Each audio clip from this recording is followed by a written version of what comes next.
बंदो गुरुपद पद्म परागा सुरुचि सुबास सरस अनुरागा अमिय मोरिमय चूरन चारो समन सकल भवरुज परिवारो। मैं गुरु महाराज के चरण कमलों की रज की वंदना करता हूँ, जो सुरुचि, सुगंध तथा अनुराग रूपी रस से पूर्ण है। वह अमर मूल संजीवनी जड़ी का सुंदर चूर्ण है, जो संपूर्ण भवरोगों के परिवार को नाश करने वाला है। सुकृति संबोतन विमल विभूति मंजुल मंगल मोद प्रसूति जन मन मंजू मुकुर मल हरणी किए तिलक गुण गण बस करनी। वह रज सुकृति पुण्यवान पुरुष रूपी शिवजी के शरीर पर सुशोभित निर्मल विभूति है और सुंदर कल्याण और आनंद की जननी है। भक्त के मन रूपी सुंदर दर्पण के मैल को दूर करने वाली और तिलक करने से गुणों के समूह को वश में करने वाली है। श्री गुरुपद नख मणिगण ज्योति सुमिरत दिव्य दृष्टि ही होती दलन मोह तम सो प्रकाशो बड़े भाग उर आवई जासो। श्री गुरु महाराज के चरण नखों की ज्योति मणियों के प्रकाश के समान है, जिसके स्मरण करते ही हृदय में दिव्य दृष्टि उत्पन्न हो जाती है। वह प्रकाश अज्ञान रूपी अंधकार का नाश करने वाला है। वह जिसके हृदय में आ जाता है उसके बड़े भाग्य हैं। ओगरहि बिमल बिलोचन ही के मिटहि दोष दुख भव रजनी के सोजहि राम चरत मनि मानिक कुपुत प्रकट जह जो जहि खानिक। उसके हृदय में आते ही हृदय के निर्मल नेत्र खुल जाते हैं और संसार रूपी रात्रि के दोष दुख मिट जाते हैं एवं श्री रामचरित्र रूपी मणि और माणिक्य गुप्त और प्रकट जहां जो जिस खान में है सब दिखाई पड़ने लगते हैं। जथा सुअंजन अंजिद्रग साधक सेध सुजान कौतुक देखत शैल बन भूतल भोरी निधान। जैसे सिद्धांजन को नेत्रों में लगाकर साधक सिद्ध और सुजान पर्वतों वनों और पृथ्वी के अंदर कौतुक से ही बहुत सी खाने देखते हैं। गुरुपद रज मृदु मंजुल अंजन नयन अमिय द्रग दोष विभंजन जेहि करि विमल विवेक विलोचन बरनौ राम चरित भव मोचन। श्री गुरु महाराज के चरणों की रज कोमल और सुंदर नैनामृत अंजन है, जो नेत्रों के दोषों का नाश करने वाला है। उस अंजन से विवेक रूपी नेत्रों को निर्मल करके मैं संसार रूपी बंधन से छुड़ाने वाला श्री रामचरित्र का वर्णन करता हूँ। बंदौ प्रथम महेश्वर चरना मोह जनित संशय सब हरना सुजन समाज सकल गुण खानी करहु प्रणाम सुप्रेम सुबानी। पहले पृथ्वी के देवता ब्राह्मणों के चरणों की वंदना करता हूँ, जो अज्ञान से उत्पन्न सब संदेहों को हरने वाले हैं। फिर सब गुणों की खान संत समाज को प्रेम सहित सुंदर वाणी से प्रणाम करता हूँ। साधु चरित शुभ चरित कपासो निरस विशद गुणमय फल जासो जो सही दुख पर छिद्र दुरावा बंदनीय जही जग जस पावा। संतों का चरित्र कपास के चरित्र के समान शुभ है, जिसका फल नीरस विशद और गुणमय होता है। कपास की डोडी नीरस होती है, संत चरित्र में भी विषयासक्ति नहीं है, इससे वह भी नीरस है। कपास उज्जवल होता है, संत का हृदय भी अज्ञान और पाप रूपी अंधकार से रहित होता है, इसलिए वह विशद है और कपास में गुण होते हैं। इसी प्रकार संत का चरित्र भी सद्गुणों का भंडार होता है, इसलिए वह गुणमय है। जैसे कपास का धागा सुई के किए हुए छेद को अपना तन देकर ढक देता है, अथवा कपास जैसे लोढ़े जाने, काते जाने और बुने जाने का कष्ट सहकर भी वस्त्र के रूप में परिणत होकर दूसरों के गोपनीय स्थानों को ढकता है, उसी प्रकार संत स्वयं दुख सहकर दूसरों के दोषों को ढकता है, जिसके कारण उसने जगत में वंदनीय यश प्राप्त किया है।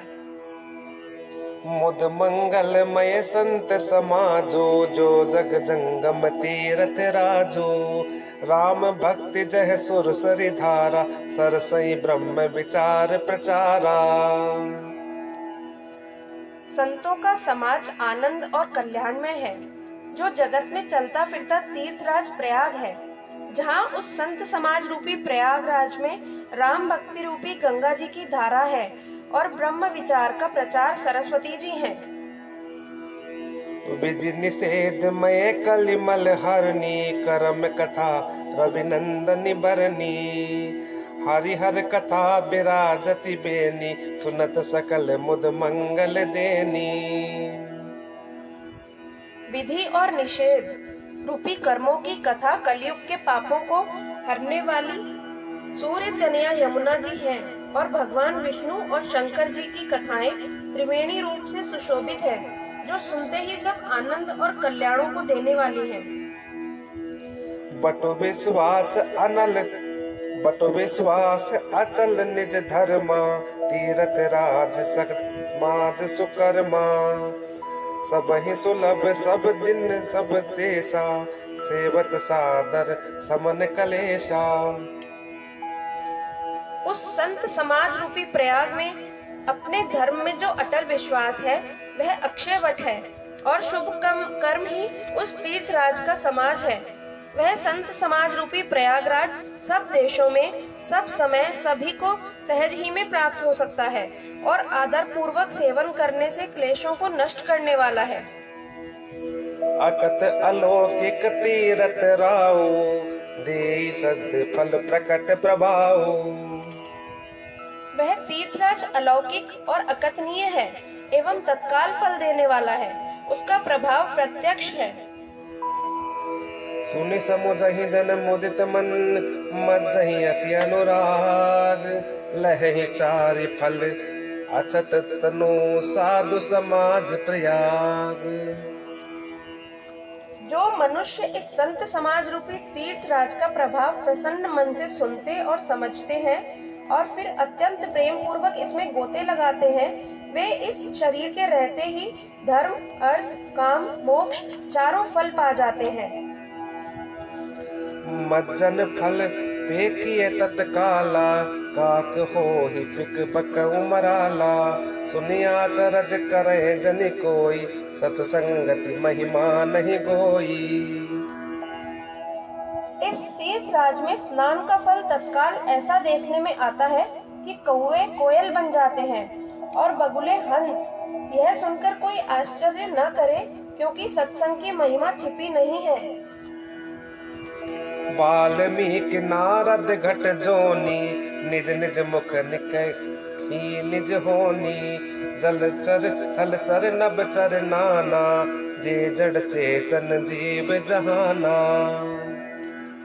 वाल्मीकि जी, नारद जी और अगस्त्य जी ने अपने अपने मुखों से अपनी होनी कही है। जल में रहने वाले, जमीन पर चलने वाले और आकाश में विचरने वाले नाना प्रकार के जड़ चेतन जितने जीव इस जगत में है। मति कीरति गति बुद्धि भलाई, जब जही जतन जहाँ जही पाई। सोम जानब सत्संग प्रभाव, लोकहु वेद न आन उपाओ। उनमें से जिसने जिस समय जहाँ कहीं भी जिस किसी यत्न से बुद्धि, कीर्ति, सद्गति, विभूति और भलाई पाई है, सो सब सत्संग का ही प्रभाव समझना चाहिए। वेदों में और लोक में इनकी प्राप्ति का दूसरा कोई उपाय नहीं है। बिनु सत्संग विवेक न होहि राम कथा, बिनु सत्संग विवेक न होहि राम कृपा। बिनु सुलभ न सोई, सत्संगत मुद मंगल मूला। सोई फल सिद्धि सब साधन फूला।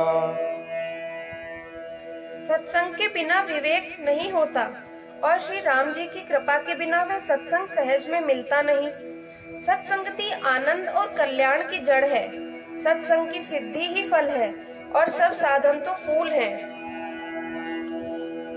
सठ सुध रही सतसंगति पाई, पारस परस को घात सुहाई। विधि बस सुजन कुसंगत परही, फनि मनि सम निज गुण अनुसरही। दुष्ट भी सत्संगति पाकर सुधर जाते हैं, जैसे पारस के स्पर्श से लोहा सुहावना हो जाता है। किंतु दैव योग से यदि कभी सज्जन कुसंगति में पड़ जाते हैं तो वे वहां भी सांप की मणि के समान अपने गुणों का ही अनुसरण करते हैं।